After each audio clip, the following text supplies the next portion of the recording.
Hello friends, today we are going to start the second lecture of company audit. At the starting, I would like to revise some important things which we discussed yesterday. कल की class में हम लोगों ने section numbers सारे याद किए थे, सारे और हमारे सेक्शन नंबर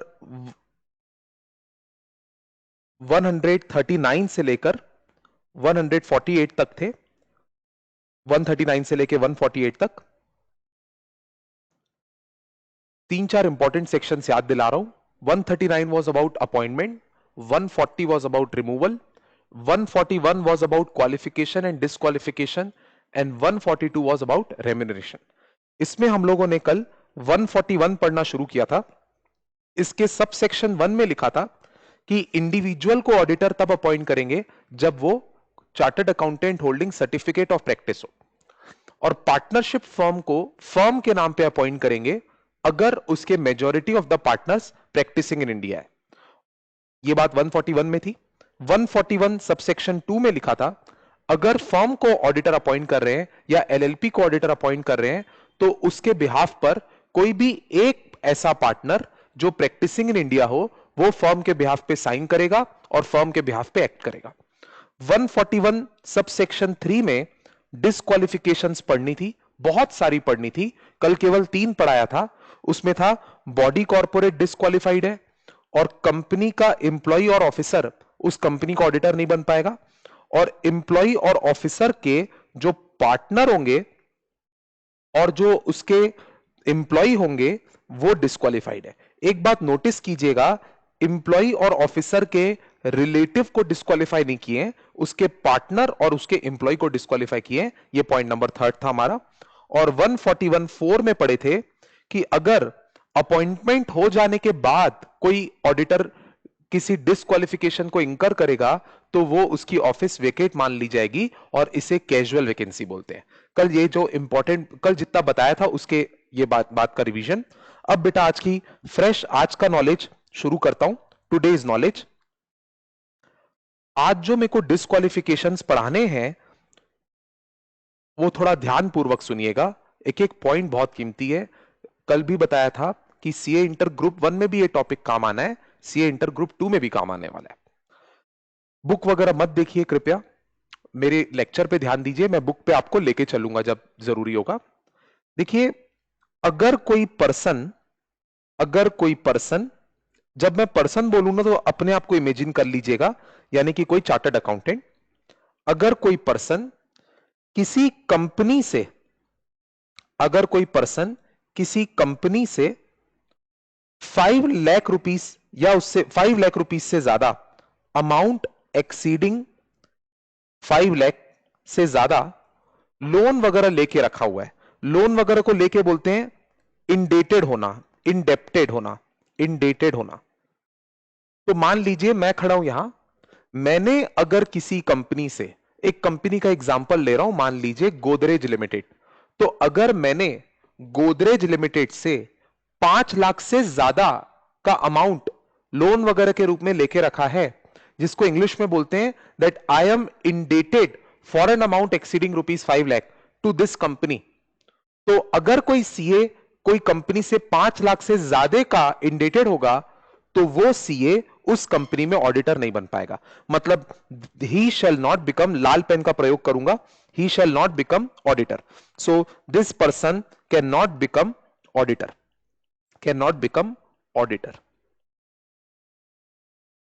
किसका ऑडिटर? Of this company. ये बात समझ में आई आपको? बट इस पॉइंट की स्पेशलिटी अभी आपको बता देता हूं। यहां तक तो आराम से समझ में आ जाता है। इस पॉइंट की स्पेशलिटी यह है कि ये वाले पॉइंट को मैं अपने शब्दों में बोलता हूं, ये फैलने वाली बीमारी है, जस्ट लाइक कोरोना, फैलने वाली बीमारी है ये। इसमें ना जो पर्सन लोन ले रखा है, यानी जो सीए लोन ले रखा है, वो तो डिस्क्वालिफाइड होएगा ही होएगा, वो अपने साथ साथ अपने पार्टनर को भी डिस्क्वालीफाई करा देगा बेचारे को, और अपने किसी रिलेटिव चार्टर्ड अकाउंटेंट को भी डिस्क्वालीफाई करा देगा, मतलब लोन लेने वाला सीए तो डिस्क्वालीफाइड है ही, उसके साथ साथ जो उसके पार्टनर है जो अदरवाइज क्वालिफाइड हो सकते थे क्योंकि उन्होंने लोन नहीं ले रखा है, वो भी डिस्क्वालीफाई हो जाएंगे। और जो उसके रिलेटिव है, लोन लेने वाले के रिलेटिव हैं, वो भी डिस्क्वालीफाई हो जाएंगे। कल ही मैं आपको बोल रहा था डिस्क्वालीफाई आप उसको करोगे जो अदरवाइज क्वालिफाइड था, मतलब वैसा रिलेटिव जो खुद सीए इन प्रैक्टिस है उसको बड़ा अखर जाएगा। आपको आसान भाषा में बताऊं मैं, आप ऐसे समझिए कि ये जो पर्सन है जो लोन ले रखा है उसको और उसके रिलेटिव को और उसके पार्टनर को सेम पर्सन माना जाएगा। ये ज्यादा इजी है, मेंटली बहुत सुकून मिलेगा आपको। सीए खुद लोन ले, चाहे उसका पार्टनर लोन ले, चाहे उसका रिलेटिव लोन ले, एक ही पर्सन माना जाएगा उसको। और मैं बोल रहा था ये फैलने वाली बीमारी है, तो ये लोन लेने वाले की तरफ से तो फैल ही रही है। मजा तब आएगा पढ़ने में कि जिस कंपनी से आपने लोन ले रखा है, आप उस कंपनी के ऑडिटर तो नहीं बन सकते, बल्कि साथ साथ उस कंपनी की होल्डिंग कंपनी, उसी कंपनी की सब्सिडरी कंपनी, उसी कंपनी की एसोसिएट कंपनी, और बेटा एक और चौथा पॉइंट बोलूंगा, उसी कंपनी की को सब्सिडरी। को सब्सिडरी वर्ड मैंने बनाया है, ऐसा लॉ में कोई वर्ड नहीं होता। को सब्सिडरी का मतलब होता है जो इस कंपनी की होल्डिंग कंपनी की अदर सब्सिडरी है ना, वैसे वो कंपनी। तो दोस्तों मैं कह रहा था आपको कि जो ये एक पर्सन है ना सीए, वो जिस कंपनी से लोन ले रखा है 5 लाख से ज्यादा का, वो उस कंपनी में भी डिस्क्वालिफाइड है, उसकी होल्डिंग कंपनी में भी डिस्क्वालिफाइड है, उसकी सब्सिडरी में भी डिस्क्वालिफाइड है, एसोसिएट में भी डिस्क्वालिफाइड है, और जो इसकी होल्डिंग कंपनी की अदर सब्सिडरीज होगी उसमें भी डिस्क्वालिफाइड है। जबकि इस सीए ने इन सारी कंपनी से लोन नहीं लिया है, पर चूंकि ये सारी कंपनीज रिलेटेड है उस कंपनी से, तो इसलिए वो डिस्क्वालिफाइड होगा। इसको भी आसान तरीके से समझने का ये मेथड है कि आप जो कंपनी लोन दे रखी है ना, उसको और उसकी होल्डिंग सब्सिडरी एसोसिएट को एक ही कंपनी मानिए। मतलब उससे इस कंपनी से लोन लेना is as good as holding से लोन लेना, is as good as subsidiary से लोन लेना। ये पॉइंट है अपना आज का नेक्स्ट पॉइंट। इसके अलावा इसके जैसा एक और पॉइंट पढ़ाऊंगा, ध्यान दीजिएगा। अगर कोई पर्सन यानी अगेन एक चार्टर्ड अकाउंटेंट, उसने किसी थर्ड पर्सन की, किसी अदर पर्सन की, थर्ड पर्सन नहीं बोलूंगा, किसी अदर पर्सन की, अदर पर्सन के लोन की गारंटी ली है या फिर सिक्योरिटी प्रोवाइड की है, और ये जो अदर पर्सन है ना बेटा, ये जो अदर पर्सन है ना, उसने लोन लिया है इस कंपनी से। ध्यान दीजिएगा। तो अपना सीए यहां खड़ा है, लोन ले रहा है अदर पर्सन, किससे? कंपनी से। वो लोन ले रहा है कंपनी से, और ये जो अदर पर्सन है ना, ये थोड़ा गरीब है मान लीजिए। इसको ये कंपनी लोन देने के समय बोली कि कुछ सिक्योरिटी दो, कुछ गारंटी दिलवाओ, तो ये अदर पर्सन के पास कुछ नहीं था, तो इसने इस सीए को अप्रोच किया, और ये सीए इसका दोस्त था, तो इस सीए ने इस कंपनी के सामने जाकर इस अदर पर्सन के लोन की गारंटी ले ली या सिक्योरिटी प्रोवाइड कर दी, और उसका जो अमाउंट था ना गारंटी और सिक्योरिटी का, वो 1 लाख रुपए से ज्यादा का था। तो इस केस में ये जो सीए है ना, ये इस कंपनी का ऑडिटर नहीं बन पाएगा। देखिए पिछले पॉइंट और इस पॉइंट में एक फर्क अगर आसान भाषा में बताऊं ना, तो वो ये है कि इसमें जो सीए था, पर्सन था, उसने कंपनी से खुद लोन ले रखा था, वो भी 5 लाख से ज्यादा का। और इस बी वाले पॉइंट में जो सीए है वो खुद लोन नहीं ले रहा है, वो किसी दूसरे के लोन की गारंटी दे रहा है या सिक्योरिटी प्रोवाइड कर रहा है, और अमाउंट 1 लाख से ज्यादा है, 5 लाख से ज्यादा नहीं। तो उस केस में वो इस कंपनी का ऑडिटर नहीं बन पाएगा, क्योंकि ये गारंटर बना है, इसकी खुद की लायबिलिटी नहीं है, तो क्या हुआ, बट एक कंटिंजेंट लायबिलिटी तो है ना, तो कंपनी लॉ को लगता है कि ये भी पर्सन इंडिपेंडेंट नहीं होगा, इसको भी डिस्क्वालिफाइड करो। अब आप मेरे से एक इंटेलिजेंट क्वेश्चन पूछिए, सर क्या ये वाले पॉइंट में भी फैलने वाली बीमारी है क्या? मैंने बोला हां है। तो आप एक और सवाल पूछिए कि सर वो बीमारी जो फैलेगी वो सिर्फ सीए के तरफ से फैलेगी कि कंपनी के तरफ से भी फैलेगी? तो इसका मैं जवाब दूंगा, जस्ट लाइक प्रीसीडिंग पॉइंट, ये भी दोनों तरफ फैलेगी। मतलब जो सीए है ना, उसके साथ साथ उसका पार्टनर और उसका रिलेटिव भी डिस्क्वालिफाइड हो जाएगा। एम्प्लॉय नहीं, ये दोनों पॉइंट में एम्प्लॉय नहीं, पार्टनर और रिलेटिव भी डिस्क्वालिफाइड हो जाएगा। और सर कंपनी की तरफ से उसकी होल्डिंग, उसकी सब्सिडरी, उस कंपनी की एसोसिएट और उस कंपनी की को सब्सिडरी, यानी सब्सिडरी ऑफ होल्डिंग कंपनी, मेरे को उसको को सब्सिडरी नहीं बोलना चाहिए, सब्सिडरी ऑफ होल्डिंग कंपनी बोलना चाहिए, वो इन चारों कंपनियों में डिस्क्वालिफाइड हो जाएगा। आई होप समझ में आ गया होगा। एक पॉइंट और बता देता हूं ऐसे ही फैलने वाली बीमारी का, सी पॉइंट। अब इसमें एक नई चीज इमेजिन कीजिए, ये सबसे ज्यादा प्रैक्टिकल वर्ल्ड में काम आता है। फिर से एक पर्सन यानी एक सीए को इमेजिन कीजिए, आप और मेरे जैसे लोगों को। अगर कोई पर्सन या कोई सीए किसी कंपनी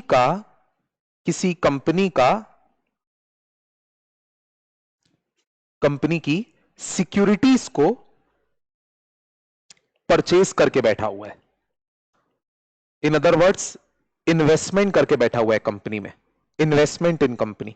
कई सीए लोगों को शौक होता है बेटा, अपनी सेविंग्स को शेयर्स में लगाते हैं, कंपनियों के शेयर्स में। तो शॉर्ट में एक बात बोलता हूं, इसमें कोई लिमिट नहीं बोलूंगा, 1 रुपए का भी शेयर खरीदना पाप है। अगर किसी सीए पर्सन के पास किसी कंपनी के सिक्योरिटीज परचेज्ड है, मतलब equity share, preference share, debenture, bond, कुछ भी सिक्योरिटी वर्ड यूज किया गया है, तो 1 रुपए के भी शेयर अगर उसके पास होंगे ना उस कंपनी में, तो वो उस कंपनी का ऑडिटर नहीं बन पाएगा, डिस्क्वालिफाइड है। और दूसरी बात, ये वाली बीमारी भी फैलने वाली है, तो उस पर्सन के साथ साथ उसका पार्टनर, साथ में उसका रिलेटिव, वो भी डिस्क्वालिफाइड। और जिस कंपनी में उसने शेयर खरीदा है उसमें भी डिस्क्वालिफाइड, उसकी होल्डिंग में भी, उसकी सब्सिडरी में भी, उसकी एसोसिएट में भी। और फिर क्या वर्ड बताया था मैं, एक बार आप बोल के बताइए तो, को सब्सिडरी मत बोलना, कुछ और वर्ड बोला था मैं बोला था सब्सिडरी ऑफ होल्डिंग कंपनी, उसमें भी डिस्क्वालिफाइड।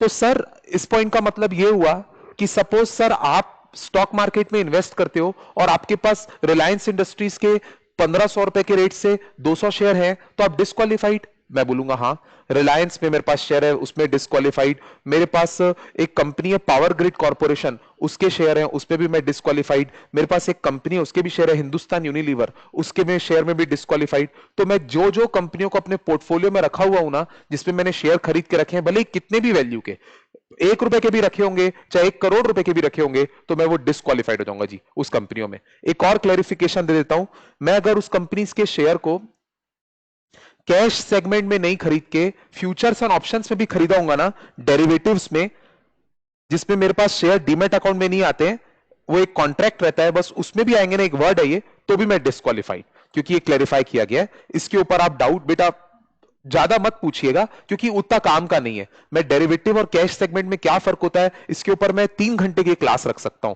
बट बिल्कुल यूजलेस है अपने लिए। आप इतना समझिए कि किसी कंपनी के शेयर 2 सेगमेंट में खरीदे जा सकते हैं, या तो कैश सेगमेंट में पूरा पैसा देके, या आधा पैसा देकर डेरिवेटिव सेगमेंट में। अभी इतना ही बोलूंगा, दिस इज पार्टली ट्रू। तो चाहे डेरिवेटिव सेगमेंट में खरीदो चाहे कैश सेगमेंट में डिलीवरी लेके, दोनों में डिस्क्वालिफाइड। और ये फैलने वाली बीमारी है, ये भी मैंने बोल दिया आपको। तीनों पॉइंट एक बार समराइज कर देता हूं, एक साथ 3 पॉइंट बता रहा हूं मैं। पहले मैं फैलने वाली बीमारी को छोड़ के बोलता हूं, अगर कोई चार्टर्ड अकाउंटेंट किसी कंपनी से 5 लाख से ज्यादा से इनडेटेड है, तो वो उस कंपनी में ऑडिटर नहीं बन सकता। फिर दूसरे में, अगर कोई पर्सन किसी अदर पर्सन के लोन के संबंध में गारंटी या सिक्योरिटी प्रोवाइड कर रहा है कंपनी को, जिसकी अमाउंट 1 लाख से ज्यादा है, तो उस केस में फिर वो चार्टर्ड अकाउंटेंट डिस्क्वालिफाइड। और तीसरे में, अगर कोई चार्टर्ड अकाउंटेंट पर्सन किसी कंपनी की सिक्योरिटीज परचेस कर रहा है, तो कोई लिमिट नहीं बोलूंगा, तो वो डिस्क्वालिफाइड। और तीनों में मैं ये बोलूंगा, तीनों में, कि वो पर्सन के साथ साथ उसका रिलेटिव और उसका पार्टनर भी डिस्क्वालिफाइड। और जिस कंपनी से आपने लोन लिया है, या जिस कंपनी को गारंटी दी है, या जिस कंपनी के शेयर परचेस किए हैं, उसके साथ साथ आप उसकी होल्डिंग, सब्सिडरी, एसोसिएट और सब्सिडरी ऑफ होल्डिंग कंपनी में भी डिस्क्वालिफाइड हो जाओगे। राइट। एक छोटी सी बात और, एक इन्वेस्टमेंट वालों में ना, इन्होंने एक छूट दी है, एक रिलीफ बता रहा हूं, रिलीफ। रिलीफ क्या है? If relative of person holds securities up to face value of 1 lakh in company, then person is not disqualified.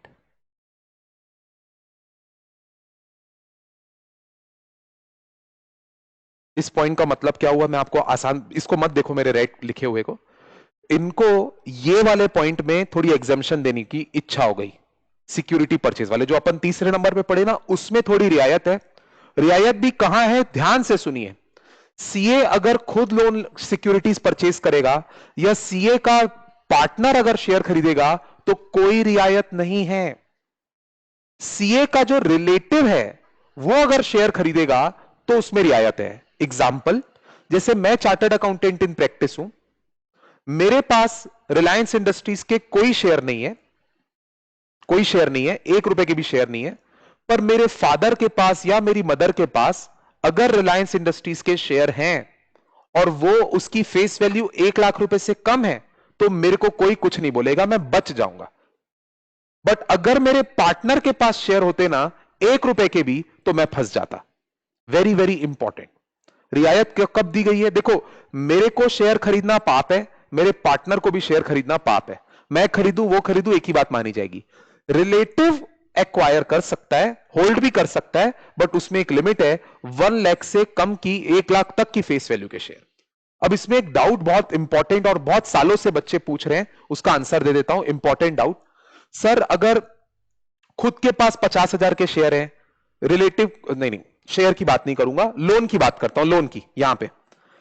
Sir अगर खुद सीए ने 2 लाख का लोन ले रखा है, उसके रिलेटिव ने 2 लाख का लोन ले रखा है, उसके पार्टनर ने 2 लाख का लोन ले रखा है, तब क्या होगा? आंसर मेरी ओपिनियन में एग्रीगेट वर्ड यूज नहीं किया गया है। 5 लाख से कम का लोन है ना हमारा, तो हम डिस्क्वालिफाइड नहीं होंगे। ये बहुत डिस्प्यूटेड डाउट है, इसके ऊपर कभी पेपर में क्वेश्चन नहीं आया है, पर एग्रीगेट वर्ड यूज नहीं किया है ना, तो हम लोग उसको अपने बेनिफिट के लिए करेंगे। दूसरा सिमिलर डाउट, सर अगर हमने लोन एक कंपनी से 2 लाख का लिया है, होल्डिंग से 2 लाख का लिया है, सब्सिडरी से 2 लाख का लिया है, कुल मिला के 6 लाख हो गया, तो डिस्क्वालिफाइड होंगे क्या? फिर मेरी ओपिनियन वही रहेगी, एग्रीगेट वर्ड यूज नहीं किया गया है, तो लोन एक एक कंपनी से आपने 5 लाख से कम का लिया है, तो आपको कोई दिक्कत नहीं जानी चाहिए। ये एक अनफाउंड डाउट कई बार लोगों ने पूछा और मैंने ये जवाब दिया, क्योंकि एग्रीगेट वर्ड का यूज नहीं किया है, तो हम लोग इसको अपने बेनिफिट के लिए यूज करेंगे। राइट? अब मैं एक बार आपको टेक्स्ट से पढ़ाता हूं, इतना जल्दी कॉन्फिडेंस नहीं आएगा मेरे को लगता है, एक बार पढ़ते हैं फिर कॉन्फिडेंस आएगा। ये आज का पेज नंबर रहेगा 64।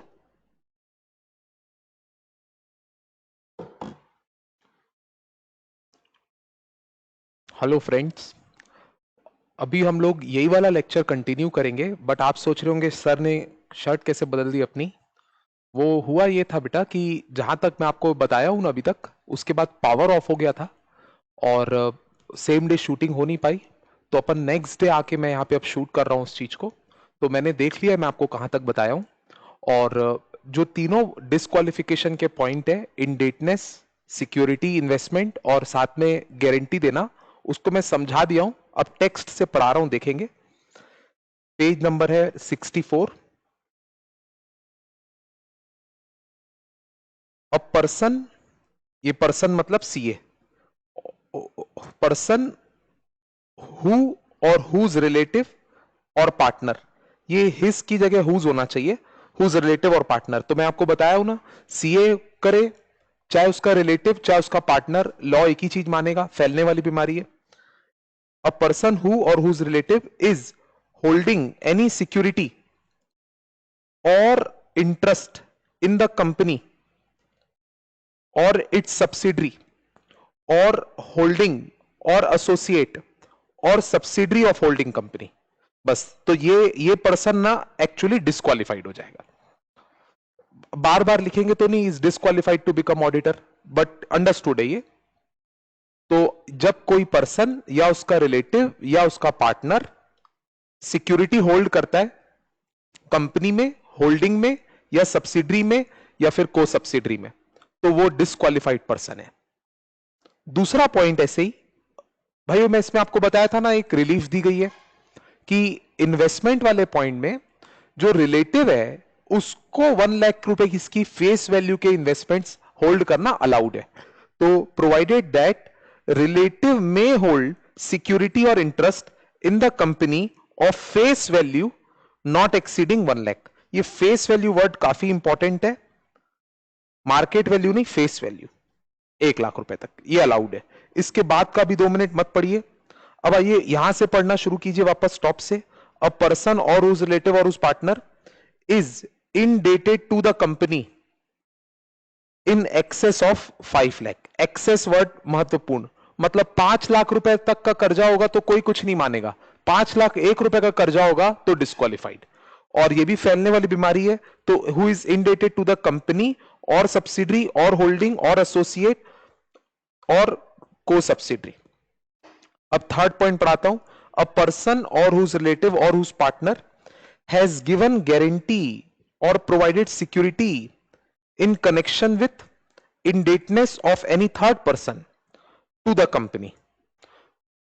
A person or whose relative or whose partner has given guarantee or security in connection with indebtedness of any third person to the company or its holding or its subsidiary or associate or subsidiary of holding company. Or last important word, in excess of 1 lakh. So these are the points which we have already discussed. एक बात याद रखिएगा, ये जो person के साथ साथ relative और पार्टनर एक ही माने जा रहे हैं, कंपनी के साथ साथ होल्डिंग सब्सिडरी एक ही मानी जा रही है, ये जो फैलने वाला कंसेप्ट है ये सिर्फ इन 3 पॉइंट्स में, लोन में, गारंटी देने में और इन्वेस्टमेंट में। इससे पहले जो मैं आपको डिस्क्वालिफिकेशन पढ़ाया, जैसे कि जो पर्सन किसी कंपनी में एम्प्लॉय ऑफिसर है वो डिस्क्वालिफाइड होगा, तो भाइयों उसमें फैलने वाली बीमारी नहीं है। तो जिस कंपनी में आप एम्प्लॉयड हो ना, उस कंपनी में केवल आप डिस्क्वालिफाइड होंगे ऑडिटर बनने से। उसकी होल्डिंग और सब्सिडरी के ऑडिटर अवश्य बन सकते हैं, क्योंकि वहां फैलने वाली बीमारी नहीं लिखी हुई है। आप ऐसे ग्राउंड्स याद कीजिए, इनडेटनेस में, इन्वेस्टमेंट में, गारंटी देने वाले में फैलने वाली बीमारी है, इंप्लॉयमेंट वाले में फैलने वाली बीमारी नहीं है। तो जब तक बोला नहीं जाएगा तब तक फैलने वाली बीमारी नहीं रहती है। ओके, तो चलो इन 3 पॉइंट को एक बार मैं आंख बंद करके इंग्लिश में ओन वर्ड्स में बोल रहा हूं, आप भी कोशिश कीजिएगा। अ पर्सन और हुज रिलेटिव और whose partner holds any security और interest in the company or in the holding or in the subsidiary or in the associate or co-subsidiary is disqualified, but provided that relative of the person may hold securities up to face value of 1 lakh. Second, a person whose relative or whose partner is indebted to the company or holding or subsidiary or associate etc for an amount exceeding 5 lakh. फिर a person or whose relative or whose partner has given guarantee or provided security in connection with indebtedness of any third person to the company etc in excess of 1 lakh. एक छोटा सा point और बताता हूं, उससे close हो जाएगा। भाइयों जो इन्होंने रिलैक्सेशन दी है ना कि सीए का जो रिलेटिव है वो 1 लाख की फेस वैल्यू तक सिक्योरिटीज में पैसे रख सकता है, तो डिस्क्वालिफिकेशन अट्रैक्ट नहीं होगी।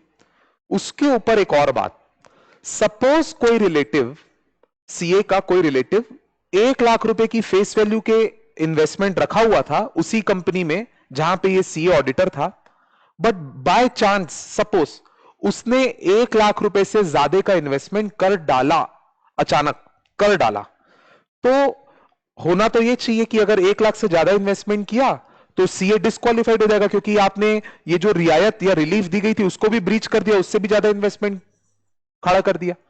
तो सीए, ये अपना जो एक्ट है ना कंपनी लॉ, उसमें उस सीए को जिसके रिलेटिव ने 1 लाख से ज्यादा का इन्वेस्टमेंट कर डाला, सीए को एक मौका दिया है कि वो रिलेटिव को बोले कि आप अपने इन्वेस्टमेंट को 1 लाख से कम लेकर आओ, नहीं तो मेरी नौकरी चली जाएगी, मतलब मेरा असाइनमेंट निकल जाएगा।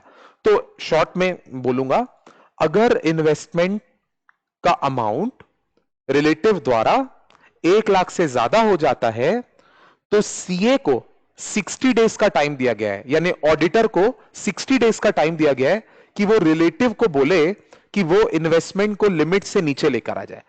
और जिसका यह मतलब हुआ कि इन्वेस्टमेंट 1 लाख से ज्यादा होने के बाद 60 दिन तक देखा जाएगा।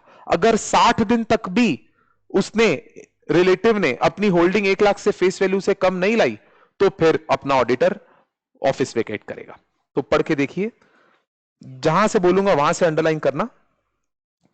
If the relative acquires any security और interest above the prescribed threshold, that is 1 lakh, then the corrective action to maintain the limit shall be taken by the auditor within 60 days of acquisition of interest।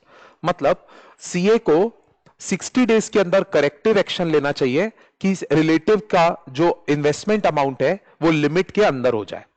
पर ये point जो है ना, ये वाला जो अभी अभी बताया मैं, इसको रीड ऑनली मानिए। इस इतना दूर तक कभी आज तक तो अभी तक पेपर में कभी क्वेश्चन नहीं बना है, ना ऑब्जेक्टिव में ना सब्जेक्टिव में। चलिए सर, अब हमारे लगभग काउंट करें तो 6 डिस्क्वालिफिकेशन हो गए। बुक में देखने के लिए 4 ही हुए हैं पर 6 कैसे? बॉडी कॉर्पोरेट, फिर एम्प्लॉय और ऑफिसर ऑफ कंपनी 2, फिर पर्सन हु इज पार्टनर और इन एम्प्लॉयमेंट ऑफ एम्प्लॉय और ऑफिसर 3, और ये जो इंडेटनेस और गारंटी और इन्वेस्टमेंट वाले पॉइंट थे ये किताब वाले की नजर में 1 है पर अपन के 3 हो गए। अब चलिए सर आगे नया डिस्क्वालिफिकेशन पढ़ाता हूं। 6th पॉइंट, 5th को थोड़ी देर बाद पढ़ाऊंगा, यहां पे पहले समझा देता हूं उसके बाद आऊंगा यहां पढ़ाने के लिए। पहले आसान भाषा में बताता हूं। अगर सीए का रिलेटिव, अगर सीए का रिलेटिव किसी कंपनी में बड़े पद यानी पोस्ट पर है, यदि सीए का रिलेटिव किसी कंपनी में बड़े पद पर है, then CA can not become auditor in such company. बहुत आसान, किताब में बिल्कुल भी इतना आसानी से नहीं लिखा है बट इसका मतलब यही निकल के आता है, तो मैंने आपको बताया। कॉमन सेंस लगाइए दोस्तों। आप सब लोग सीए कर रहे हो, अभी आप लोग जिस दिन सीए बन जाओगे उसके बाद की बात करता हूं। सपोज आपके रिलेटिव में, हाँ रिलेटिव में मैं किसको काउंट करूंगा ये भी अभी डिफाइंड है, बताऊंगा मैं। आपके फादर, मदर, ब्रदर, सिस्टर, ये तो रिलेटिव होंगे ही। तो मान लीजिए आपके फादर जिस कंपनी में बड़े पोस्ट पर है, यानी कि मान लीजिए डायरेक्टर हैं, की मैनेजरियल पर्सोनल हैं किसी कंपनी में, तो आप सोचिए आपके पापा वहां डायरेक्टर और केएमपी है और आप वहां पे ऑडिटर बन के जाते हो, तो आप दिल से पूछिए अपने कि कल को उस कंपनी में कोई फाइनेंशियल मिसमैनेजमेंट चल रहा होगा तो आप इंडिपेंडेंटली उस कंपनी को एक्सपोज कर पाओगे? आपको हमेशा यह लगेगा कि नहीं, अगर मैंने इस कंपनी को भला बुरा कह दिया रिपोर्ट में तो मेरे पापा की नौकरी भी डेंजर में आ सकती है। तो लॉ मेकर ने इसीलिए एक लॉ बनाया कि सीए का रिलेटिव जिस जिस कंपनी में, सीए के रिलेटिव्स जिस कंपनी में बड़े पोस्ट पे होते हैं ना, तो सीए बड़ा इनसिक्योर हो जाता है और सीए इंडिपेंडेंटली अपनी रिपोर्ट नहीं दे पाता क्योंकि उसको डर लगता है कि उसके रिलेटिव की नौकरी हाथ से ना चले जाए। बस ऐसे दिमाग में ख्याल रखिए। अब मैं 2 वर्ड्स डिफाइन कर लेता हूं। बड़ा पोस्ट किसको बोलते हैं? बड़ा पोस्ट मतलब आपका रिलेटिव उस कंपनी में या तो डायरेक्टर की पोजीशन पे होना चाहिए या फिर की मैनेजरियल पर्सोनल। इससे छोटे मोटे पोस्ट पे होगा ना तो कोई मायने नहीं रखता। अगर आपका रिलेटिव वहां पर, don't mind for my word, अगर आपका रिलेटिव वहां पर डायरेक्टर या केएमपी नहीं है, मान लीजिए कोई अकाउंटेंट है, कोई सिक्योरिटी गार्ड है, डोंट माइंड, बस just I am giving an example, या सिक्योरिटी ऑफिसर है, तो फिर कंपनीज एक्ट को शक नहीं होगा आपके ऊपर, शक नहीं होगा आपके ऊपर। बट बड़े पोस्ट पे होगा ना आपका रिलेटिव वहां पर, तो आपके ऊपर शक होगा। और ज्यादा इंपॉर्टेंट, मोस्ट इंपॉर्टेंट, रिलेटिव किसको बोलते हैं? ये रिलेटिव वर्ड मेरे को ना अभी प्रीसीडिंग डिस्क्वालिफिकेशन में भी बता देना चाहिए था बट मैं अभी बताना उचित समझा। भाइयों मैं एक बार बोलूंगा, रिपीट नहीं करूंगा, और आई एम गारंटिंग यू आपको एक ही बार में याद हो जाएगा। ये इनकम टैक्स एक्ट में जो रिलेटिव की डेफिनेशन दी होती है ना उससे अलग है। ये सिर्फ अपने इस सेक्शन के पॉइंट ऑफ व्यू से रिलेटिव की डेफिनेशन है कृपया करके इसको कहीं और ना लगाएं।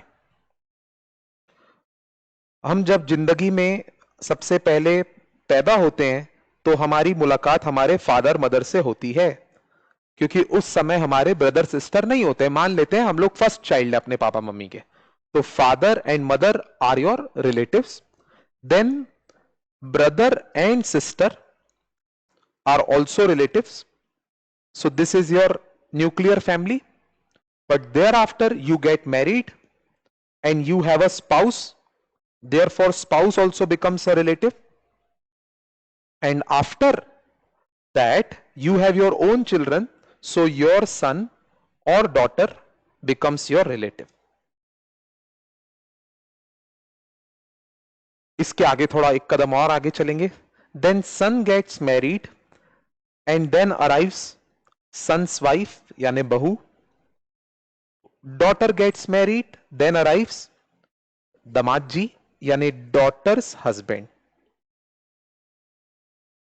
चलो सर बहुत मजा आ रहा है, थोड़ा और आगे चलते हैं. नहीं बस इतना ही जाना है जी, इससे आगे नहीं.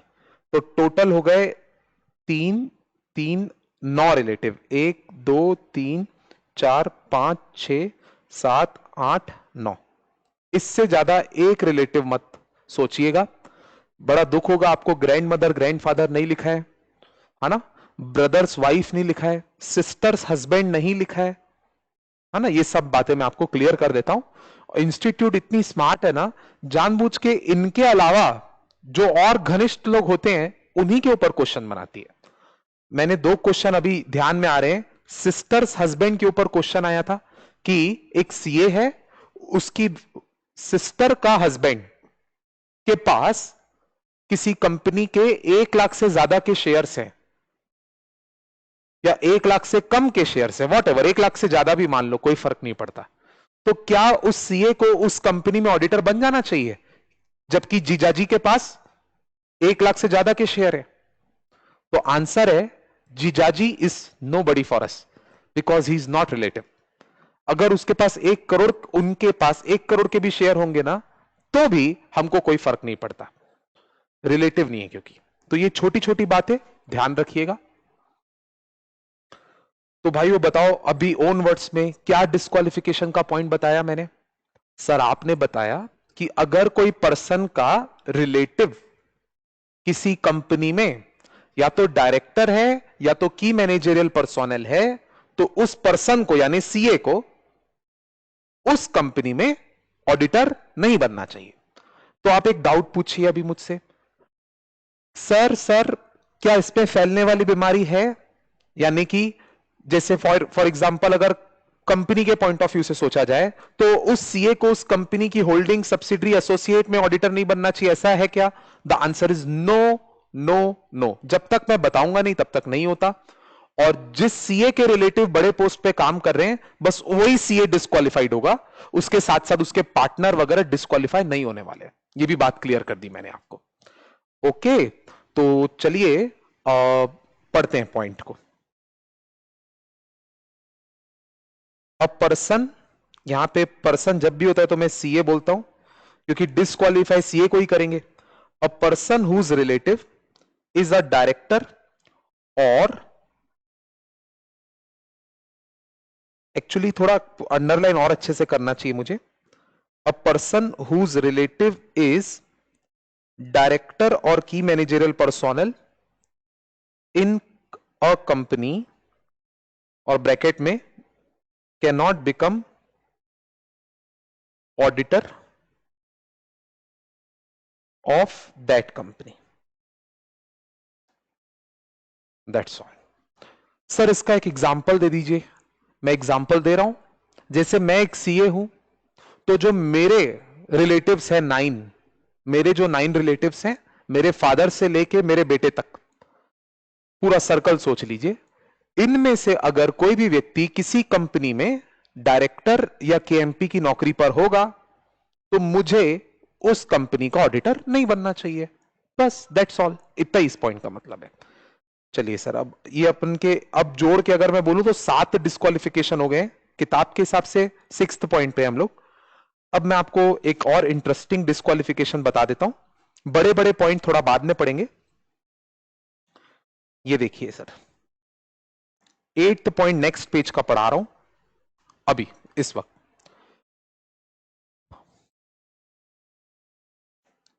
यहां पे पहले समझा देता हूं। ये ना एक प्रकार से क्रिमिनल लोगों को या क्रिमिनल चार्टर्ड अकाउंटेंट को डिस्क्वालीफाई करना चाहते हैं। Criminal chartered accountant disqualified. अब क्रिमिनल किसको बोलते हैं मैं बता रहा हूं आपको। अ person who is convicted. Convicted का मतलब होता है दोषी पाया गया है। ऐसा नहीं कि सिर्फ आरोप लगा है, कोर्ट ने ऑर्डर दे दिया है उसको। अ person who is convicted by court. But sir इस आदमी ने किया क्या, क्या इल्जाम है इसके ऊपर। Person who is convicted bye court for an offence involving fraud. मतलब ये पर्सन के ऊपर फ्रॉड का इल्जाम लगा था, तो वो पर्सन डिस्क्वालिफाइड हो रहा है। कितने साल के लिए पता है? For a period of 10 years. मतलब आप ऐसे समझ लीजिए कि कोई भी पर्सन यानी कि सीआई मान लीजिए, वो अगर फ्रॉड के केस में कोर्ट के द्वारा कॉन्विक्टेड है तो उस केस में वो पर्सन 10 साल तक किसी कंपनी का ऑडिटर बनने योग्य नहीं है। रिसेंटली 2012 से लेकर 2018 के बीच में तमाम ऐसी कंपनियां हैं जहां पर जब जब फ्रॉड हुआ है ना कंपनी के डायरेक्टर वगैरह के साथ, डायरेक्टर वगैरह के तरफ से द्वारा उनके द्वारा, तो सीए भी साथ साथ फंसे हैं। आप लोग सबको पता है सत्यम का फेमस केस। पीडब्ल्यूसी ऑडिटर था, रामलिंगम राजू के साथ जुड़े हुए थे वो लोग। Ramalingam Raju was MD and पीडब्ल्यूसी was the auditor, and various partners of PwC were convicted by the court for fraud. So those kind of people are disqualified for a period of 10 years. भाइयों एक बार लैंग्वेज देखेंगे, आइए। Language थोड़ी घुमा के दी हुई है, पता है। इन्होंने बोला है जो कोर्ट के द्वारा कन्विक्टेड होगा ना, और जिसको अभी तक 10 साल नहीं हुए होंगे, मतलब एक प्रकार से कोर्ट के द्वारा कन्विक्टेड है कोई पर्सन, और कोर्ट के द्वारा कन्विक्ट किए जाने के बाद 10 साल अभी तक नहीं बीते हैं, 10 साल अभी तक नहीं बीते हैं, तो 10 साल के दौरान वो पर्सन डिस्क्वालिफाइड है। पढ़ के देखिए, कॉन्फिडेंस तो इंग्लिश की लैंग्वेज में ही आएगा। A person who has been convicted by court for an offence involving fraud. पहले इतनी लैंग्वेज याद कर लीजिए। Person convicted by court for offence involving fraud and a period of 10 years has not elapsed. मतलब वो पर्सन कोर्ट के द्वारा convicted हो गया था और उसके बाद अभी तक 10 साल बीते नहीं है from the date of such conviction, तो ये पर्सन डिस्क्वालिफाइड रहे। अब भाइयों फैलने वाली बीमारी की बात मत करो यहां पे, क्योंकि मुजरिम आदमी अपने आप अकेला भुगतेगा, ठीक है। और वो किसी कंपनी का ऑडिटर बनने योग्य नहीं है बेटा। होल्डिंग सब्सिडी तो भूल जाओ, कोई कंपनी नहीं, कहीं का ऑडिटर नहीं बनेगा। वो 10 साल तक वनवास रहेगा, उपवास रहेगा। जो समझना है समझ लीजिए। तो ये एक छोटा सा डिस्क्वालिफिकेशन और पढ़ा दिया। बताओ कितने हो गए अब? 8 हो गए बेटा, 8 हो गए। आइए आगे बढ़ेंगे।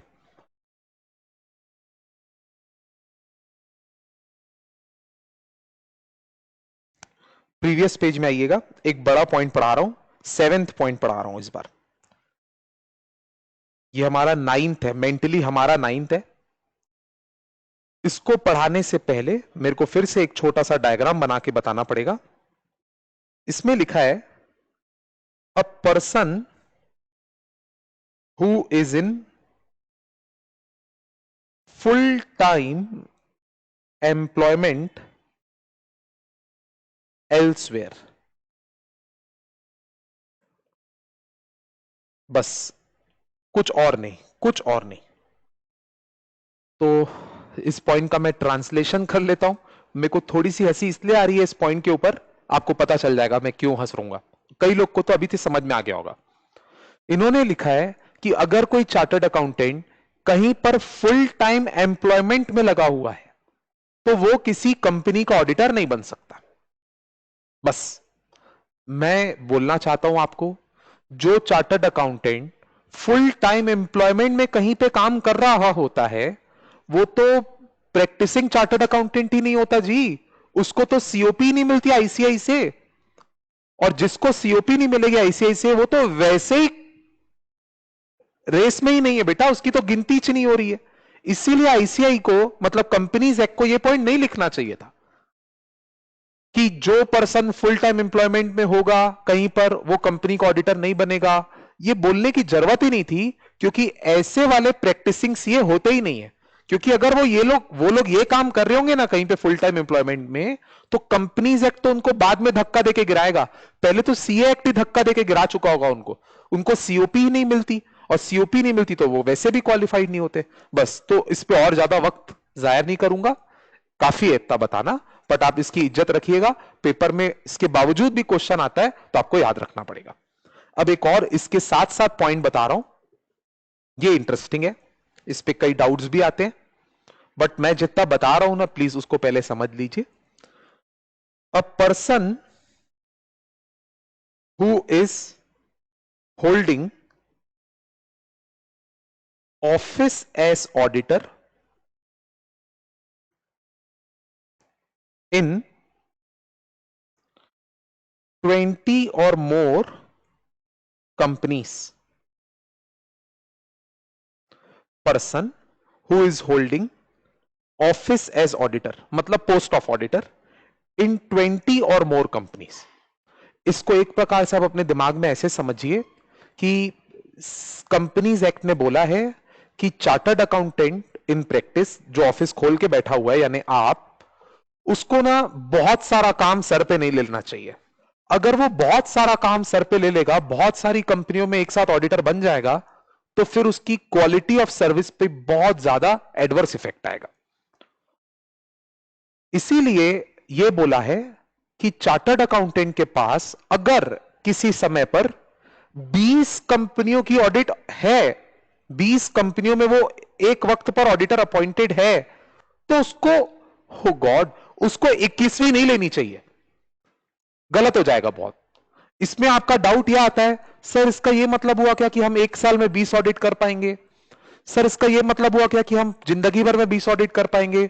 बिल्कुल समय पे मत नापिए इसको, wrong question it is. The correct question या the correct concept is, at any point of time you should not be holding the post of auditor in more than 20 companies.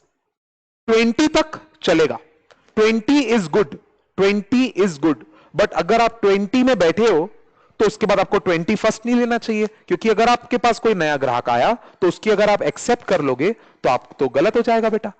तो जो पर्सन 20 कंपनियों की ऑडिट पर already बैठा हुआ है उसको डिस्क्वालिफाइड ही मानना चाहिए किसी भी कंपनी का ऑडिटर बनाने के लिए।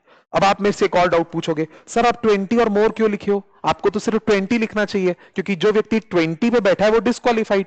और सर कोई भी अक्लमंद आदमी 20 से ज्यादा पे तो बैठ ही नहीं पाएगा, क्योंकि अगर आप 22 बोलोगे तो फिर 21 और 22 तो अपॉइंटमेंट गलत हो गया। आंसर, कई लोग गलत काम करते हैं।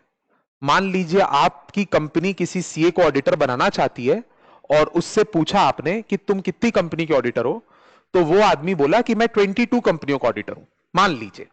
तो आपको तो मन ही मन पता है कि ये गलत कर रहा है, ये इसको तो 20 से ऊपर होल्ड ही नहीं करना चाहिए था।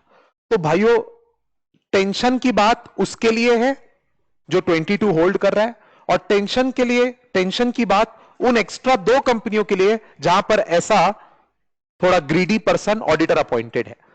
आप आप उसको वहीं पे छोड़ देंगे। आपको, मतलब मैं ये बोल रहा हूं, हो सकता है कंपनी को ऐसे सरफिरे लोग मिले जिनके पास 20 से ज्यादा अपॉइंटमेंट कहीं पे हो, ऑफ कोर्स वो गलत है, पर कंपनी को उस व्यक्ति को ऑडिटर अपॉइंट नहीं करना चाहिए। कंपनी को चुगली लगानी चाहिए क्या उस व्यक्ति की? आईसीआई में, आरओसी के पास ये सब काम नहीं करना है, कंपनी को चुगली लगाने का काम नहीं करना है। शॉर्ट में बोल रहा हूं, कंपनी को पूछना चाहिए सामने वाले से, आप कितनी कंपनी में ऑडिटर हो? अगर उसने बोल दिया मैं ऑलरेडी 20 कंपनीज में ऑडिटर हूं, 21 में हूं, 22 में हूं, 25 में हूं, तो कंपनी को जयराम जी की कर देना चाहिए उसको। तो जो पर्सन 20 या मोर कंपनीज में ऑडिटर होगा उसको ऑडिटर अपॉइंट नहीं कर सकते। ओके, बट इसमें 3 टाइप की कंपनियों को छोड़ना है। एक 1 पर्सन कंपनी, एक स्मॉल कंपनी, एक शायद डोरमेंट कंपनी भी है, और एक ऐसी प्राइवेट लिमिटेड कंपनी जिसका paid up capital less than 100 crore rupees है। ये जो पॉइंट इन्होंने बोला है ना, इसका मतलब यह हुआ कि अगर आप इन सब कंपनीज की ऑडिट में हो, ये 4 टाइप की जो मैंने कंपनियां लिखी है, अगर आप इन सब की ऑडिट में हो, इनके ऑडिटर हो आप, तो इसको 20 के लिए काउंट ही नहीं करना है। इसको 20 के लिए काउंट नहीं करना है। इसका उल्टा मतलब यह हुआ कि पब्लिक कंपनियों को काउंट करना है और बहुत बड़ी प्राइवेट कंपनियों को काउंट करना है, क्योंकि 100 करोड़ से ऊपर वाली प्राइवेट लिमिटेड कंपनियां होगी तो वो ही काउंट होगी। जिन प्राइवेट कंपनियों का पेड अप कैपिटल 100 करोड़ या उससे ज्यादा है उनको काउंट किया जाएगा, एवं पब्लिक कंपनियों को काउंट किया जाएगा। ये सारी कंपनियों को काउंट नहीं किया जाएगा। पर आप प्रैक्टिकली सोचेंगे ना, तो आपके सामने थोड़ा डेटा रखता हूं। इंडिया में तकरीबन 16 लाख कंपनियां हैं। 16 लाख में से 12 से 13 लाख कंपनियां प्राइवेट कंपनियां ही है।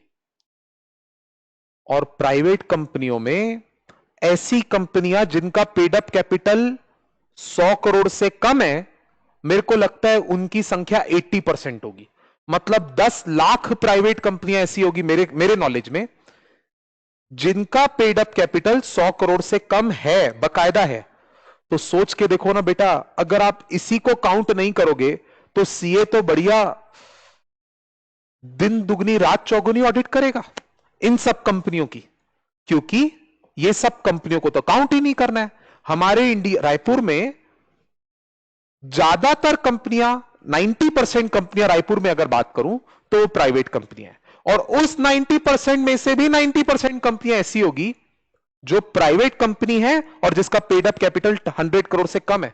तो आप अगर कभी सीए बनने के बाद रायपुर में प्रैक्टिस करोगे तो बिंदास बेटा पूरे रायपुर को लूट मारना, आप सारी कंपनियों का ऑडिट ले लेना, क्योंकि 20 में एक भी काउंट ही नहीं होने वाली। That's all. आइए एक बार पढ़ाता हूं यहां से।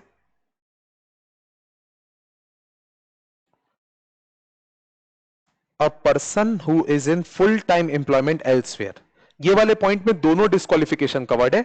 एक ये जो मैं बताया, हालांकि इसको अलग अलग रखना चाहिए था, बट कंपनी लॉ में दोनों को एक ही पॉइंट में दोनों को कवर कर दिया गया। और दूसरा जितना अंडरलाइन कर रहा हूं उस पर ध्यान दीजिएगा। A person holding appointment as auditor,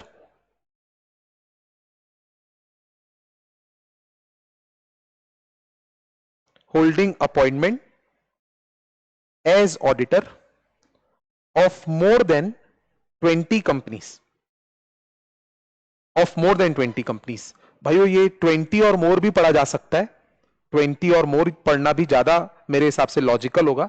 कभी कभी लॉ में होती है ऐसी ड्राफ्टिंग एरर टाइप की होती है, क्योंकि 20 अलाउड है, 20 अलाउड है। तो जो पर्सन 20 का ऑडिटर ऑलरेडी होगा तो आप उसको कैसे अपॉइंट कर सकते हो? देखो ना, इसका अगर आप जैसा बुक में लिखा है वैसा इंटरप्रिटेशन निकालोगे तो गलत निकलेगा। बुक में लिखा है या कंपनीज एक्ट में लिखा है, जो व्यक्ति के पास 20 से ज्यादा ऑडिट है वो डिस्क्वालिफाइड है। इसका मतलब ये हुआ जिसके पास 20 है वो क्वालिफाइड है। तो आप अगर किसी व्यक्ति को अपॉइंट कर रहे हो और वो बोल रहा है मेरे पास 20 ऑडिट्स हैं, कंपनी ऑडिट जो काउंट होने लायक है, तो आप उसको अपॉइंट कर लोगे? कैसे अपॉइंट करोगे? क्योंकि उसको काउंट करने के बाद तो आप 21 में आ जाओगे। इसीलिए जो 20 भी बोलेगा वो भी डिस्क्वालिफाइड हुआ ना। तभी मैं इसको लॉजिकली 20 और मोर पढ़ने की सलाह दूंगा आपको। तो a person holding appointment as auditor of 20 और more companies other than one person company, small company, dormant company and private company having paid up capital less than 100 crore. That's all.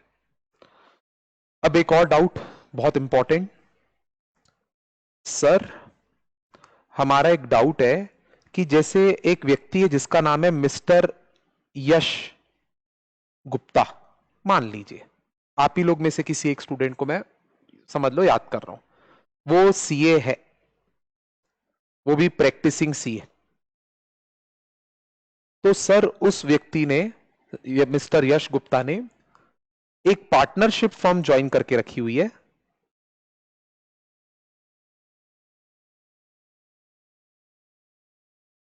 एक partnership firm join कर रखी है, और sir एक उसने अपनी proprietor office भी खोली हुई है।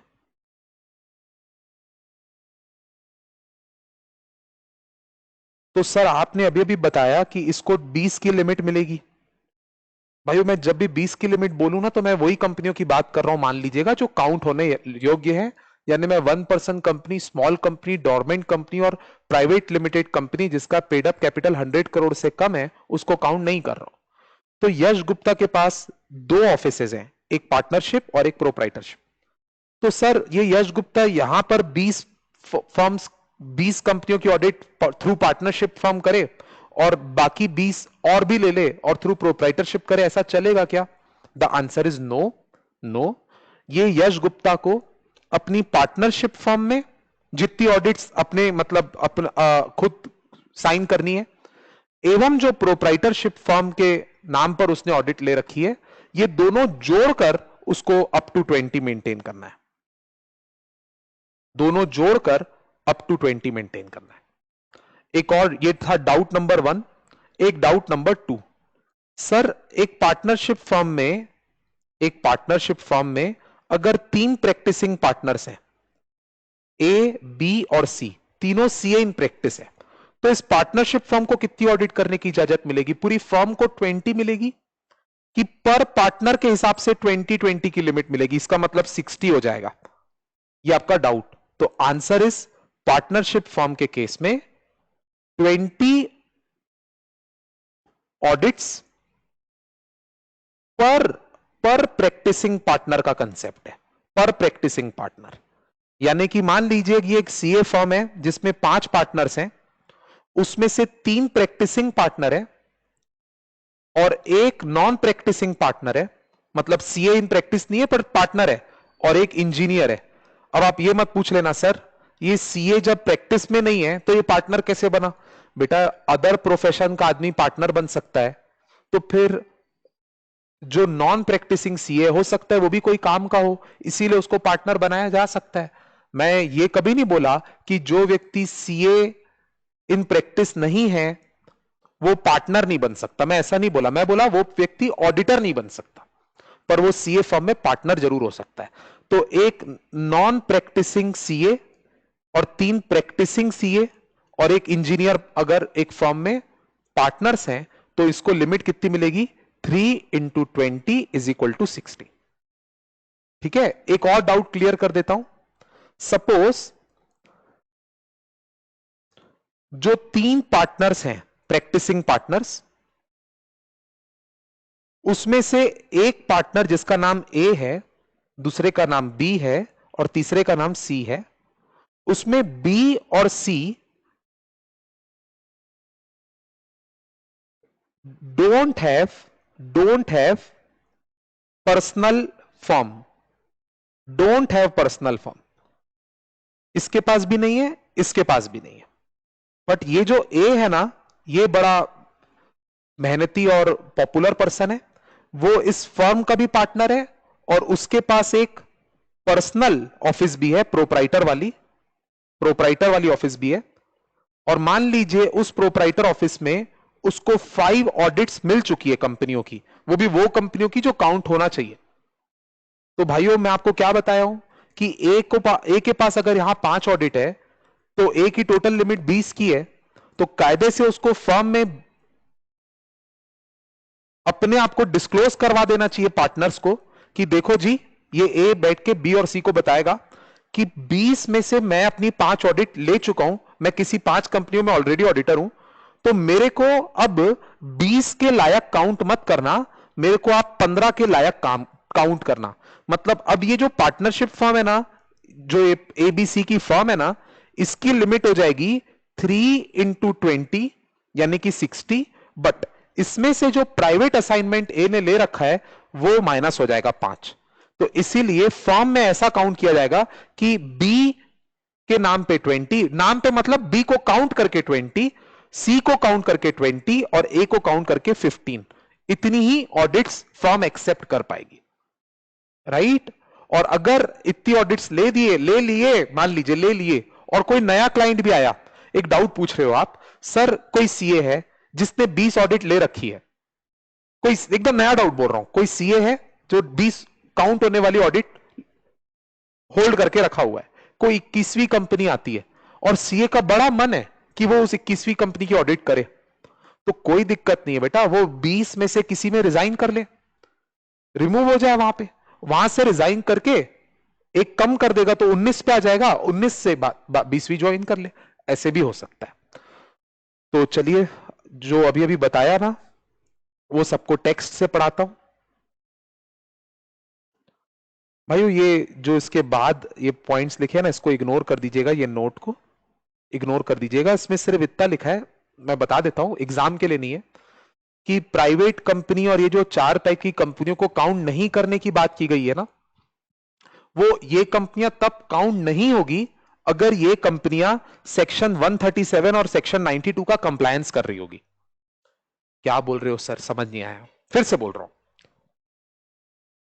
अभी बात चली ना कि अगर आप किसी प्राइवेट कंपनी, 1% कंपनी और गवर्नमेंट कंपनी, ये सब कंपनी, स्मॉल कंपनी के ऑडिटर होंगे तो वो काउंट नहीं होगी, बोला ना मैं। तो उसकी एक कंडीशन है कि वो सारी कंपनियां काउंट तब नहीं होंगी जब वो कंपनियां सेक्शन 92 का एनुअल रिटर्न टाइम पे भरती हो और सेक्शन 137 में जो फाइनेंशियल स्टेटमेंट आरओसी के पास भरना होता है वो भी ठीक से भर रही हो। इसका उल्टा मतलब यह हुआ कि ऑडिटर को उन कंपनियों को गाइड करना चाहिए कि देखो भाई, हाथ जोड़ के बोलता हूं कि सेक्शन 92 और सेक्शन 137 का कंप्लायंस करो, नहीं तो अपना तो नुकसान करोगे ही, पेनाल्टी वगैरह फेस करोगे ही, मेरा भी नुकसान हो जाएगा क्योंकि मैं तुमको काउंट नहीं करता हूं और तुम कल को गड़बड़ी करोगे तो मुझे काउंट करना पड़ेगा तुमको, और उस कारण से मेरी लिमिट फिर उस हिसाब से कम हो जाएगी। बस ये इतना सा पॉइंट है, एग्जाम में नहीं आता, पढ़ा देता हूं। Such exemption shall be available provided the above company has not defaulted in filing annual account under section 137 and filing annual return under section 92. That's all. भाइयों, जो मैं क्लैरिफिकेशन दे रहा था ना अभी कि कोई सीए प्रोप्राइटरशिप और पार्टनरशिप में जोड़ के 20, फिर एक पार्टनरशिप में काउंट कैसे होगा, ये सब नेक्स्ट पेज में दिया हुआ है, आइए मेरे साथ पढ़िए। अब ये सब एग्जाम के लिए नहीं है, हाँ एग्जाम के लिए नहीं है, not for learning. Just a second,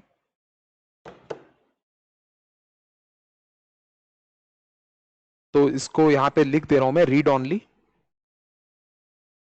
क्या लिखा है देखिएगा, before appointment is given to an auditor the company must obtain certificate from him to the effect that the appointment if made will not result in excess holding of company।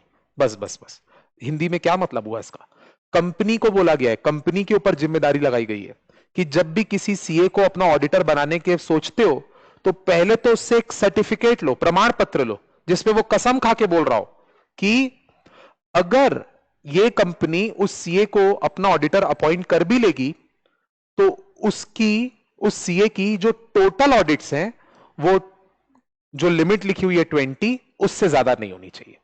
तो भाइयों, अब आप जब CA बनोगे ना life में, तो आप जब किसी कंपनी के ऑडिटर बनने वाले होंगे तो आपको खुद कसम खा के लिख के देना पड़ेगा कि हे कंपनी, अगर आप मुझे अपॉइंट कर भी लोगे तो आपको जोड़कर मैं 20 तक नहीं पहुंचूंगा या 20 से ज्यादा नहीं पहुंचूंगा, 20 तक पहुंचना अलाउड है, आपको जोड़ के भी मैं 20 से ज्यादा नहीं पहुंच, ऐसा सर्टिफिकेट आप उनको दोगे, फिर वो मानेंगे कि आप सच ही बोल रहे होंगे, तब जाके वो आपको अपॉइंट करेंगे।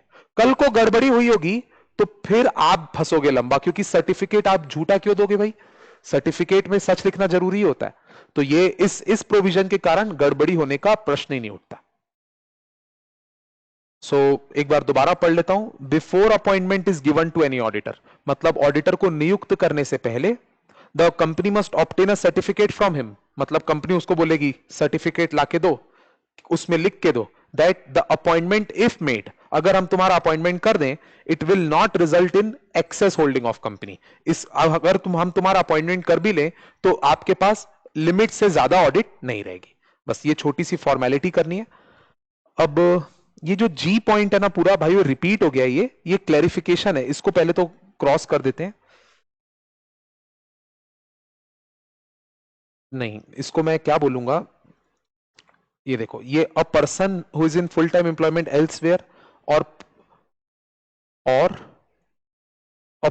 a person or a partner of firm holding appointment as auditor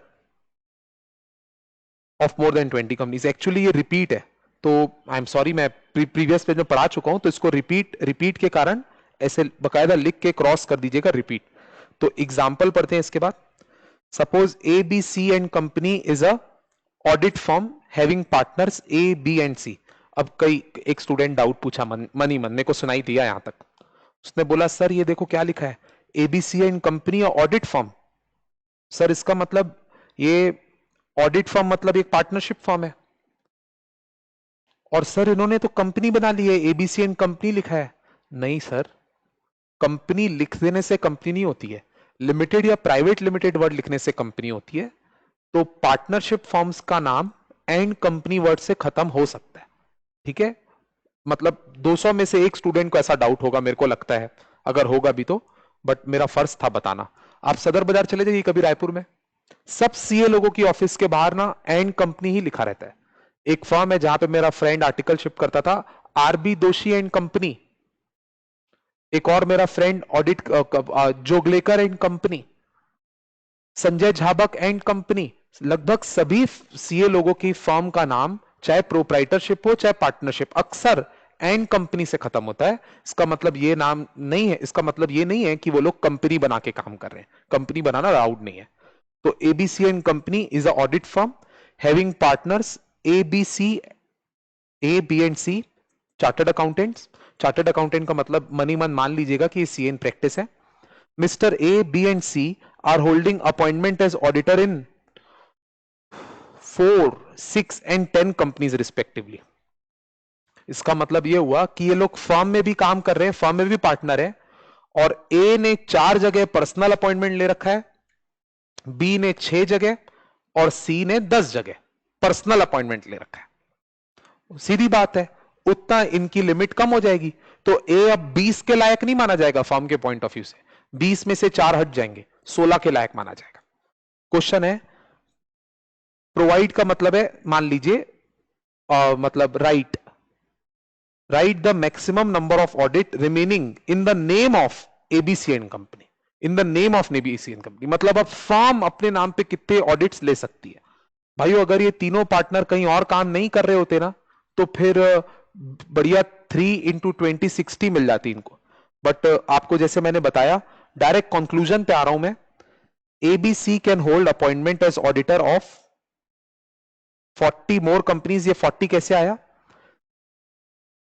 वैसे फर्म को 20 इंटू 360 आता, बट जो 4, 6 और 10 इन लोग ऑलरेडी होल्ड करके रख रहे हैं, तो वो 20 हट जाएगी, इसलिए 40 कंपनियों की ऑडिट फर्म ले पाएगी। ये सारा अजम्पशन ये है कि वो 60 जो 20 कंपनियों में ये लोग ऑलरेडी ऑडिटर है, ये सब काउंट होने लायक है, ये मान के है। और जो 40 भी आंसर है, ये वो कंपनी है जो काउंट होने लायक है। अगर हमको पता होता कि इन 20 में से कोई company OPC, small company, dormant company है, तो हम लोग उसको और हटा देते, फिर यहां लिमिट बढ़ जाती। ये डाउट मैंने क्लियर किया आपका। भाइयों जो मैं एक और क्लैरिफिकेशन दे देता हूं, अंडरलाइन कर लीजिएगा। Sometimes a chartered accountant is a partner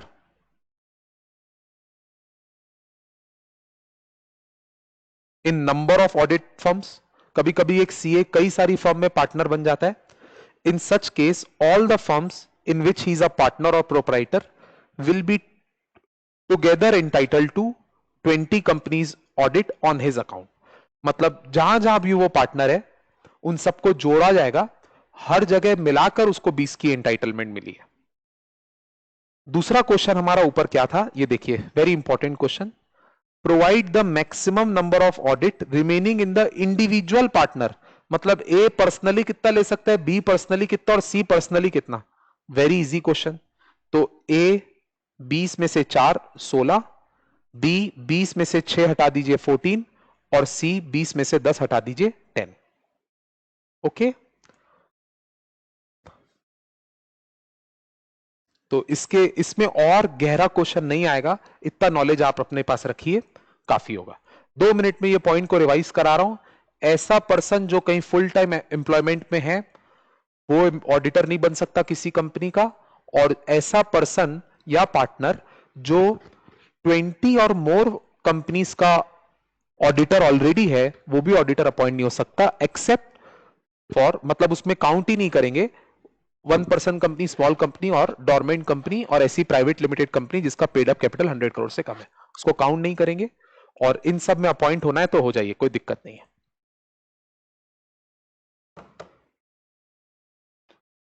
अब दोस्तों जितने डिस्क्वालिफिकेशन आज पढ़ाया हूं ना, उसके ऊपर जो प्रैक्टिकल क्वेश्चंस पेपर में बन सकते हैं या जो स्टडी मैट में दिए हैं उसको अब भी इसी वक्त करेंगे। In my opinion this coming 10 minutes are most important of the entire class. आज वैसे मैंने आपको डिस्क्वालिफिकेशन में इनडेटनेस वाला पढ़ाया, सिक्योरिटी इन्वेस्टमेंट वाला बताया और गारंटी वाला पॉइंट पढ़ाया जो फैलने वाली बीमारी थी, ये 3। उसके बाद जिसका रिलेटिव अगर किसी कंपनी में डायरेक्टर या केएमपी होगा तो वो भी डिस्क्वालिफाइड, 4। इसके अलावा मैंने आपको क्रिमिनल वाला बताया, जो पर्सन कन्विक्टेड बाय कोर्ट है और जिसको 10 इयर्स नहीं हुए अभी तक, 5। और उसके बाद फुल टाइम एम्प्लॉयमेंट एल्सवेयर वाला भी बताया और 20 की और लिमिट वाला। इनमें से इस जितना अभी बताया हूं उसमें से जो क्वेश्चन आ सकते हैं वो पढ़ा रहा हूं आपको। आइएगा पेज नंबर, पीछे में पेज नंबर है 79 में आइएगा बेटा।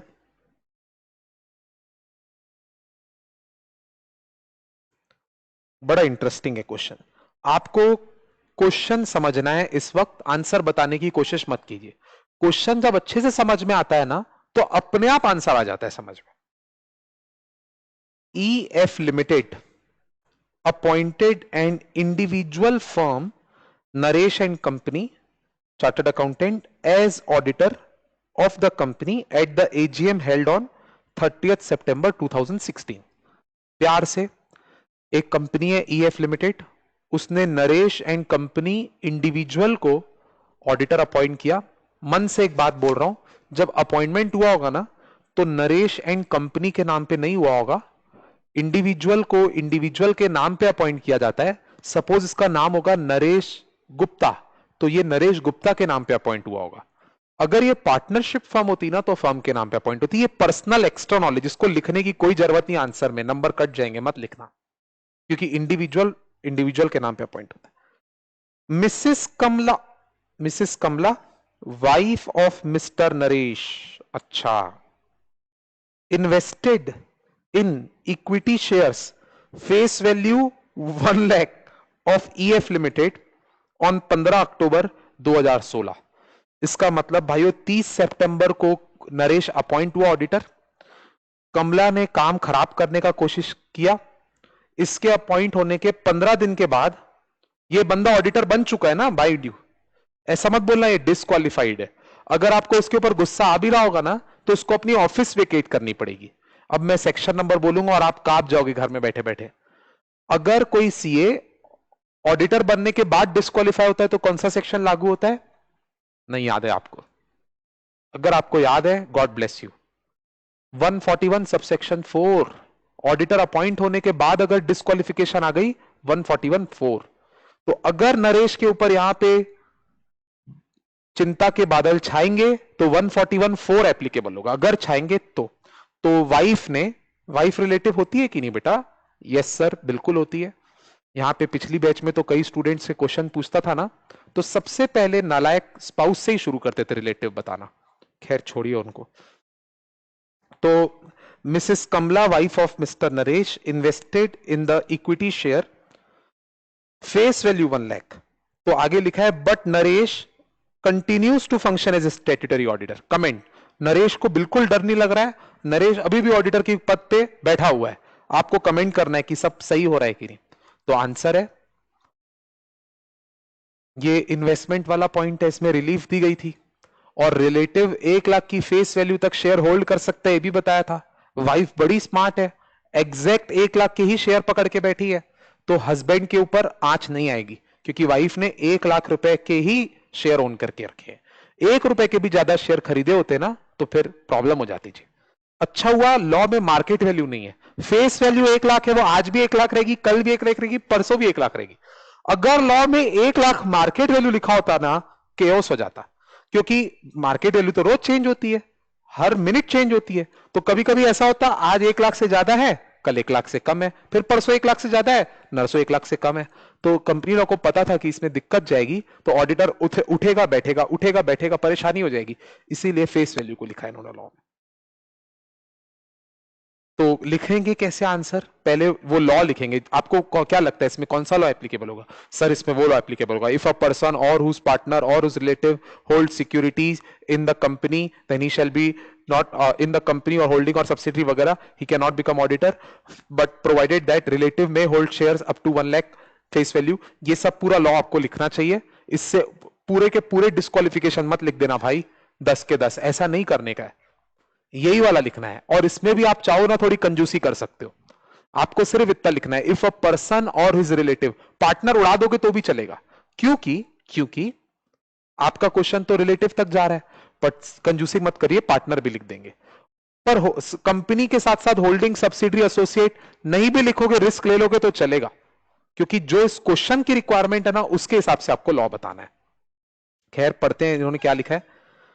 अ पर्सन और उस रिलेटिव और partner hold security of company और सब्सिडरी और होल्डिंग और एसोसिएट और को subsidiary, if he hold security then such person, यहां पे इफ लगा रहा हूं, हां इफ, तो can not be appointed as auditor of the company provided relative such may hold face up to face value 1 lakh. आप खुद पढ़ सकते हैं।